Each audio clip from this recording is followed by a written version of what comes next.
આ વિશ્વમાં જીવ જન્મે છે, જીવે છે અને જતો રહે છે. જન્મવું અને જતું રહેવું તે દરેક જીવનો જીવનક્રમ છે.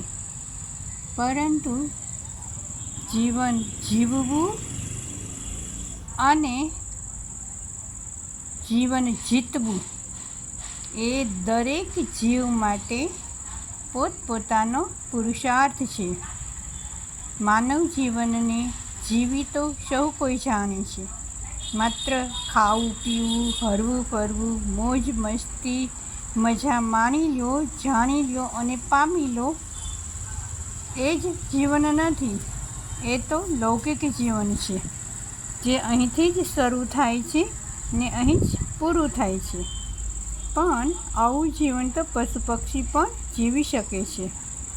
પરંતુ લૌકિક અને ભૌતિક જીવનની સાથે આધ્યાત્મિક જીવન જીવે તેને જ જીવન સાર્થક જીવન છે. તેનું જીવન જીતવું કહેવાય છે.